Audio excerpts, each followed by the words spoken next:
மண்தடமாயினும் மேடுபள்ளம் இல்லாத பாதையில் வெகு வேகமாக குதிரைகள் சென்று கொண்டிருந்தன. அவை அருக நாட்டை ஆளும் செம்பனின் தென்திசை மாளிகையிலிருந்து அதிகாலையில் புறப்பட்டது. அடர்ந்த காடுகளில் பயணம் இருப்பதால் இனி ஆதன் தங்களை அழைத்து செல்வான் என்று கூறி விடை பெற்றான் நாகு. யார் இவர்? மன்னரின் சுற்றத்தரா? இல்லை இல்லை, இவரின் அடிமை நான் என்று மன்னரே என்னிடம் சொன்னார். பிறகு ஏன் தனியாக வந்துள்ளார்? ஒரு படையே கிளம்பியது. மன்னர்தான் தேரை ஓட்டவே உட்கார்ந்தார். இவர் ஒரு சொல்தான் சொன்னார். எல்லாரும் அங்கேயே இருந்து விட்டனர். நான் தான் அழைத்து வந்தேன். மன்னர்களை ஆளும் இந்த தெய்வத்துக்கு என்ன பெயர்? பெரும்புலவர் கபிலர். தென் திசை மாளிகையில் தங்கியிருந்த போது ஆதனுக்கு உறக்கமே வரவில்லை. பதட்டமாகவே இருந்தான். அதிகாலையில் குதிரைகளை பூட்டி தயாராக இருந்தான். கபிலரை வந்ததும் அவரின் கால்களில் விழுந்து வணங்கினான். கபிலர் புலவரல்லவா? எதை பார்த்தாலும் அவருள் கற்பனைகள் உதிக்கும். குதிரையை கண்டதும், குதிரையும் மயிலும் தன் மொத்த அழகையும் நீண்ட கழுத்தில் வைத்திருக்கிறது என்று குதிரையை வருடிவிட்டு தேரில் ஏறினார். தேரோட்டி ஆதன் வேகமாகவும் அதே சமயம் அதிராமலும் தேரை ஓட்டி வந்து வேட்டுவன் பாறைக்கு அருகில் கபிலரை இறக்கிவிட்டான். அடுக்கடுக்கான பச்சை மலைத்தொடர், முன்னால் இருக்கும் வேட்டுவன் பாறை குன்றுகள், இதன் வழியாகத்தான் பரம்புமலை செல்ல வேண்டும் என்று கேள்விப்பட்டிருக்கிறேன் என்றான் ஆதன். கபிலர் நீர் வற்றிய காட்டாற்றை கடந்து வேட்டுவன் பாறை பாதி ஏறும் வரை பார்த்து கொண்டிருந்தவன். இதற்கு முன்னால் பரம்பு நாட்டுக்கு போனது கிடையாது. பாதை எவ்வளவு தூரம் என்றும் தெரியாது. போய்ச் சேர எவ்வளவு நாள் ஆகும் என்றும் தெரியாது. வழித்துணைக்கு யாராவது வருவார்களா என்றும் தெரியாது. எந்த தைரியத்தில் இவர் இந்த வனத்துக்குள் சென்று கொண்டுள்ளார் என்ற ஆச்சரியத்துடன் தேரை திருப்பினான். குன்றின் சரிவில் சென்ற பாதை மேல் நோக்கி ஏறியது. பாறையிலிருந்து சரிந்து கிடைக்கும் வேர்களை பிடித்து மேலேறும் போதுதான் தனக்கு வயதாகியதை உணர்ந்தார் கபிலர். உடல் வேர்த்தது, மூச்சு வாங்கியது. வேகத்தை சற்றே குறைக்கலாமா என்று நினைத்தபோது அவரின் கால்கள் நின்று கொண்டுதான் இருந்தன. இளைப்பாரி நடக்க ஆரம்பித்தார். இயற்கையை ரசித்து கொண்டே சென்ற அவர் ஏதோ உருவம் தெரிவதை உணர்ந்தார். அங்கு ஒரு இளைஞன் மேலேறி வந்தான். வேகமாக வந்தவன், நீங்கள் யார் என்று கேட்டுக்கொண்டே நடந்தான். கபிலர் என்றார். நான் பெயரை கேட்கவில்லை, யார் என்று கேட்டேன் என்றான். சற்றே தடுமாறினார் கபிலர். காரணம், மூவேந்தர்களின் புகழைப் போலவே கபிலரும் நாடெங்கும் புகழ் பெற்றவர். நான் புலவன் என்றார் கபிலர். பாணர் குலமா என்றான் அந்த இளைஞன். இல்லை, பாணர்கள், பாடல் பாடுபவர்கள், இசைக்கலைஞர்கள். நான் எழுதக் கற்றவன் என்றார் கபிலர். எழுத்து என்றால் அந்த இளைஞன் கேட்க, மரத்தை ஓவியமாக வரைந்து பார்த்து இருக்கிறாயா என்றார் கபிலர். பார்த்திருக்கிறேன் என்றான். அதுபோலத்தான் நாம் பேசும் ஒலியை ஓவியமாக வரைவதுதான் எழுத்து என்று கூறி அவனது பெயர் கேட்டார். நீலன் என்றான் அவன். இங்கே வா என்று கூறி குச்சியால் அவனது பெயரை எழுதி காட்டினார். அதை பார்த்து புன்சிரிப்புடன், நான் என்ன யானையின் சாணத்தில் செரிக்காமல் கிடைக்கும் ஈக்கியைப் போலவாயிருக்கிறேன் என்றான். மீண்டும் கபிலர் சற்று தடுமாறினார். கபிலர் அவனை ரசிக்கத் தொடங்கினார். அவனது வேகம், இறுகித் திரண்ட உடல், வீரனுக்கே உரிய மிடுக்கு, சிறு கண்கள், உள்ளத்தில் இருந்து உருவாகும் கேள்விகள். அவன் கையில் இருக்கும்போதே வேல் இவ்வளவு வேகமாகப் போகிறதே, அவன் எறிந்தால் எவ்வளவு வேகம் கொள்ளும் என யோசித்த கபிலர், இந்த இடைவெளியில் கேள்வியை நாம் ஆரம்பித்து விடுவோம் என முடிவு செய்து, உனக்கு மனமாகிவிட்டதா என்றார். இல்லை, விரைவில் நடக்கும். சற்று இடைவெளி விட்டுச் சொன்னான். என்னவளைத்தான் பார்த்துவிட்டு வருகிறேன். எங்கே இருக்கிறாள்? அதோ அந்த மலையின் பின்புறம் இருக்கிறது அவளது குடில். அந்த மலைக்கு பின்புறமா? ஓசையின் நீளமே உணர்வைச் சொன்னது. நாள்தோறும் இவ்வளவு தூரம் போய் வருவாயா? நாளும் இருமுறை போய் வருவேன். சில நாட்களில் இருமுறை இங்கு வந்து செல்வேன். கபிலருக்கு அவன் மீதான ஈர்ப்பு இன்னும் கூடியது. ஓர் ஊஞ்சலைப் போல இரு குன்றுகளுக்கும் இடையில் தினமும் ஆடுகிறவன் என்று மனதில் ஒரு சித்திரம் உருவாகிக் கொண்டிருக்கையில் கேள்வியை அவன் தொடுத்தான். பெண்ணின் இதழ் இவ்வளவு சுவையேறி இருக்கிறதே, எப்படி? அந்த இளஞ்சிரிப்பு கபிலரின் உதட்டோரத்தில் வந்து உட்கார்ந்தது. ஊஞ்சலில் தன்னையும் ஏற்ற நினைக்கிறான். சரி, அவனது வேகத்தை குறைத்தால் போதும் என நினைத்தவர் பதில் சொல்லும் முன் அடுத்த கேள்வியை அவனே கேட்டான். உங்களுக்கு மனமாகிவிட்டதா? இல்லை, அப்படியென்றால் நான் உங்களிடம் இந்த கேள்வியை கேட்டிருக்கக் கூடாது அல்லவா? ஏதாவது ஓரிடத்தில் நின்றால்தானே பதில் சொல்வதற்கு. கணப்பொழுதில் 3 கொப்பு தாவுகிறான். இவனை எப்படி அடைத்து நிறுத்துவது என யோசித்த கபிலர், உனக்கும் தான் மனமாகவில்லை என்றார். நான் வீரன். கபிலர் திகைத்துப் போனார். இவன் என்னை என்ன சொல்ல வருகிறான் என யோசிக்கையில் அவன் பதிலைத் தொடர்ந்தான். எப்போது போர் மூளும் எனத் தெரியாது. பரம்பு நாட்டுக்குச் சூழவும் எதிரிகள். போர்க்களத்தில் நான் சாயும்போது எனது ஈட்டியை இறுகப்பற்றி முன்னேற என் மகன் வந்து நிற்க வேண்டும். வீரர்களின் வாழ்வு மிக குறுகியது. நிதானமாக வாழ்ந்து எழுத்துக்கள் எல்லாம் கற்று நாடு தோறும் பயணம் போய் ஒரு காத தூரத்தை 3 நாழிகை நடந்து கடக்க எங்களுக்கு அவகாசம் இல்லை புலவரே. ஊஞ்சல் அறுபட்டு தான் மட்டும் விழுவது போல் உணர்ந்தார் கபிலர். வேட்டுவன் பாறையின் 2வது குன்றில் கால் பதிக்கும் வரை கபிலர் அவனிடம் பேச்சுக் கொடுக்கவில்லை. அவனை பற்றிய ஒரு கணிப்பை உருவாக்கிக் கொள்ள முடியவில்லை. எதை உருவாக்கினாலும் அடுத்த கணமே அதை குழைத்து விடுகிறான். அவன் கையில் வைத்திருக்கும் வேல்முனையை விட கூர்மையானதாக இருக்கிறது அவன் அளிக்கும் பதில்கள். அவனை கணிக்க முடியவில்லை என்பதை மனம் ஏற்கவில்லை. ஆனால் ஒன்று புரிந்தது. அவனது நடைவேகத்துக்கு எங்கோ போயிருக்க வேண்டும். அவ்வாறு போகாததில் இருந்து அவன் தன்னை அழைத்துக் கொண்டு போகிறான் என ஊகித்தார் கபிலர். சிறிது நேரத்துக்குப் பின்னர் மௌனம் கலைத்துப் பேசத் தொடங்கினார். பாரியின் பரம்பு மலை எவ்வளவு தொலைவில் இருக்கிறது?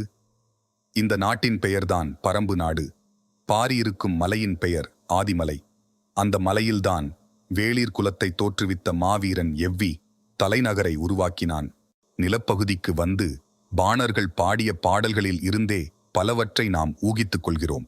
ஆனால் உண்மை எவ்வளவு விரிவுடையதாக இருக்கிறது என யோசித்தபடி கபிலர் கேட்டார். அங்கிருந்துதான் பாரியின் அரசாட்சி நடக்கிறதா? கேள்வி நீலனுக்குச் சிரிப்பை உண்டாக்கியது. பாரி அரசன் அல்ல, வேளிர் குலத்தலைவன் நாட்டை ஆள்வதைப் போல காடும் ஆளப்படுகிறது என நீங்கள் நினைக்கிறீர்கள். காட்டை யாராலும் ஆள முடியாது. சின்னஞ்சிறு மனிதனால் என்ன செய்ய முடியும்? பகை, துரோகம், வீரம், சாவு, அவ்வளவுதான். ஆனால் காட்டை பாருங்கள், எண்ணிலடங்கா உயிர்கள். ஒவ்வொன்றும் அளவில்லா ஆற்றல் கொண்டது. ஒரு பச்சிலையை வாயில் வைத்தால் அந்த கணமே நீங்கள் செத்து மடிவீர்கள். துளிர்விடும் ஒற்றை இலை உங்களின் வாழ்வை முடித்து வைக்கப் போதுமானது.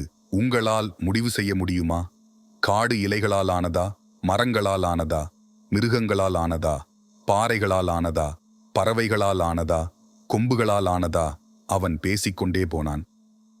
கபிலரால் ஒரு கட்டத்தில் அவனது பேச்சை பின்தொடர முடியவில்லை. பாறைகள் உருள்வதைப் போல வார்த்தைகள் உருண்டு கொண்டிருந்தன. மூச்சுவிட அவகாசம் எடுத்துக்கொண்டார். அவர் நின்றுவிட்டதை உணர்ந்த அவன் திரும்பி பார்த்துச் சொன்னான். எங்களின் பாதங்கள் மண்ணை பிடித்து நடந்து பழகியவை. சமவெளியில் வாழும் உங்களின் பாதங்கள் மண்ணில் தேய்த்து நடந்து பழகியவை. பாதடியை கழட்டிவிட்டு பாதத்தை முன்னெடுத்து வையுங்கள். பற்களைப் போல விரல்களுக்கும் கவ்விப்பிடிக்கத் தெரியும். இத்தனை ஆண்டுகளுக்குப் பிறகு தனக்கு ஒருவன் நடைபயிலச் சொல்லிக் கொடுக்கிறான்.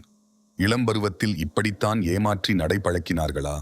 சீரூர் மன்னன், முதுகுடி மன்னன், குறுநில மன்னன், சேர, சோழ, பாண்டிய மூவேந்தர்கள், கல்வியில் சிறந்த சான்றோர்கள், அறவோர், எட்டிப்பட்டம் சூடிய பெருங்குடி வணிகர்கள் என எத்தனையோ பேரோடு கழிந்து போன இந்த காலங்களில் மொழியும் அறிவும் ஞானமுமே என்னுள் எப்போதும் நிலை கொண்டது. ஆனால் ஒருபோதும் எனது தாயின் நினைவு தோன்றியது இல்லை. கணப்பொழுதில் என்னை எனது தாயின் மடியில் கொண்டு போய்ச் சேர்த்து விட்டானே, முன்னால் போகும் இவன் யார்? கபிலர் ஒருவித உணர்ச்சி மேலிட்டவராக பாதடியை கழட்டிவிட்டு அவனை நோக்கி நடந்தார். அவன் குன்றின் உச்சியை அடைந்து அவரது வருகைக்காக காத்திருந்தான். அவர் மூச்சு வாங்கியபடி உச்சியை நெருங்கினார். எதிரில் பெரும் மலைத்தொடரின் அடுக்குகள் தெரிந்தன. நீலன் சொன்னான், முதல் அடுக்குக்கு காரமலை என்று பெயர். அதன் மேல் நின்று பார்த்தால்தான் 3ஆம் அடுக்கை பார்க்க முடியும். அதுதான் ஆதிமலை. உச்சிக்கு வந்ததும் அதுவரை இல்லாத வேகத்தோடு காற்று வந்து அவரை தள்ளியது. உடலை சற்று திருப்பி காற்றின் வேகத்துக்கு ஈடு கொடுத்து நின்றபடி எதிர் திசையை பார்த்தார். நீண்டு கிடக்கும் மலைத்தொடர் தனது 2 கரங்களையும் விரித்து அவரை அழைப்பது போலிருந்தது. நீலன் சரிவில் இறங்கத் தொடங்கினான். இனி வேகமாக நடக்க வேண்டும். பொழுது சாய சிறிது நேரம்தான் இருக்கிறது. மலையின் விளிம்பை சூரியன் கடந்துவிட்டால் ஒரு பனை தூரத்தை கடப்பதற்குள் இருள் நம்மை அடைத்துவிடும். அதன் பிறகு நீங்கள் நடப்பது கடினம், விரைவில் வாருங்கள் என்று சொல்லியபடி தாவிச்சரிந்தான். கபிலர் வேகமாக இறங்கத் தொடங்கினார். அவன் நடக்கவில்லை, தாவிக் கடந்து கொண்டிருக்கிறான் என்பதை பார்த்தவாறு சிறு புதர்களை விலக்கி வேகமாக நடக்க முயற்சித்துக் கொண்டிருந்தார். ஏறும்போது முன்னால் செல்பவன் எவ்வளவு உயரம் போனாலும் ஆளை பார்த்துவிட முடியும். இறங்கும்போது அப்படி அல்ல. அங்கொன்றும் இங்கொன்றுமாக அவனது உருவம் மறைந்து தெரிந்தது. பேச்சு கொடுத்தால் மட்டுமே அவனை பின்தொடர முடியும் என்பதை உணர்ந்த கபிலர் கவனமாக நடந்தபடி கேட்டார். காடுகள் கொம்புகளால் ஆனதா என்று எப்படி கேட்டாய் என்றார். கொம்புகள் என்றால் மிருகங்களின் கொம்புகள் என்று நினைத்து விட்டீர்களா? நான் மரங்களின் கொம்புகளைச் சொன்னேன். கபிலருக்கு விளங்கவில்லை. கழுத்தை நீட்டி பார்த்தார். அவன் எந்த புதர் தாண்டி போய்க் கொண்டிருக்கிறான் எனத் தெரியவில்லை. சத்தமாக குரல் கொடுத்தார். கொப்புகளைத்தான் கொம்புகள் என்று சொல்கிறாயா? இல்லை, நாங்கள் மரத்தின் வேர்களை மரக்கொம்புகள் என்றுதான் சொல்வோம். மரம் மேல் நோக்கி வளருவது அல்ல, கீழ் நோக்கி வளருவது. இறுகிய மண்ணையும் கரும்பாறையும் தனது கொம்புகளால் பிளந்து கொண்டு அது உள் செல்கிறது. மரத்தின் முழு ஆற்றலும் அதன் கொம்புகளில்தான் இருக்கிறது. உடலை விட நீளமானவை அதன் கொம்புகள். தான் கற்றவற்றை ஒருவன் தலைகீழாக புரட்டிக் கொண்டிருக்கிறான் எனத் தோன்றிய போது முன்வைத்த வலது கால் இடறியது. சிறுபாறையில் பாதம் நழுவிச் சரிந்தது. பக்கத்தில் இருந்த செடியை பிடித்து கீழே விழுந்து விடாமல் நின்றார் கபிலர். கால் இடறி கற்கள் உருளும் சத்தம் கேட்டதும் நீலன் வேகமாக மேலேறி வந்தான். பக்கத்தில் இருந்த வேம்பின் மீது கை சாய்த்து நின்றார் கபிலர். சிறிது நேரம் உட்காருங்கள் என்று சொன்னவன் பாதங்களை உள்ளங்கையால் பிடித்து தசைகளை இழுத்து விட்டான். அவரது முகத்தை பார்த்தபடி நடக்கலாமா என்றான். கொஞ்சம் பொறுப்பா என்பது போல அவரது பார்வை இறைஞ்சியது. கிடைத்த வாய்ப்பை பயன்படுத்தி தன்னை ஆசுவாசப்படுத்திக் கொண்டார். வேப்பம் பூக்கள் சுற்றிலும் உதிர்ந்து கிடந்தன. பூக்களை எடுத்து உள்ளங்கையில் வைத்து உற்று பார்த்தார். மூச்சுக்காற்றில் பூக்கள் அசைந்தன.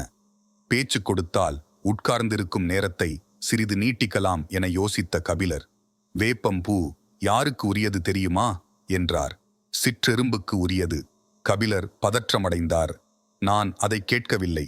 வேப்பம்பூ மாலை யார் சூடுவதற்கு உரியது தெரியுமா என்று கேட்டுவிட்டு ஏதாவது பதிலை சொல்லிவிடுவானோ என்ற பதற்றத்தில் அவரே பதிலையும் சொன்னார். பாண்டிய மன்னனுக்கு உரியது. சரி, அப்படியே நடக்கத் தொடங்குங்கள்.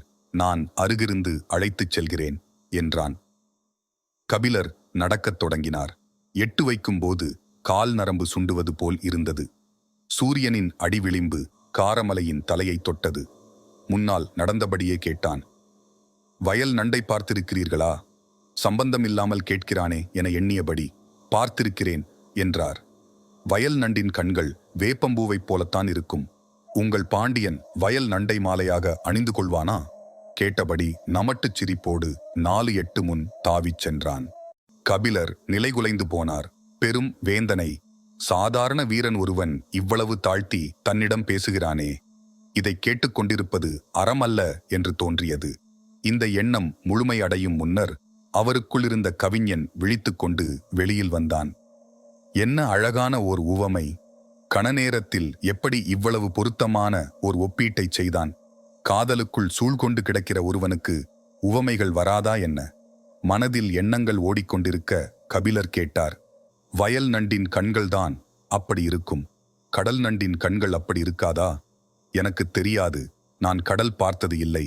ஆனால் நீரும் நிலமும் மாறுபடுகையில் வடிவமும் மாறுபடத்தான் செய்யும். மனிதனாகப் பிறந்த ஒவ்வொருவனும் கடல் பார்க்க வேண்டும். ஏன்? அது அவ்வளவு விரிந்து பறந்தது, அளவற்றது. முன்னால் போய்க் கொண்டிருந்த நீலன் சட்டெனத் திரும்பி கபிலரை நேர்கொண்டு பார்த்து கேட்டான். எங்கள் பாரியின் கருணையை விடவா? கபிலர் மனதுக்குள் சுருங்கிப் போனார்.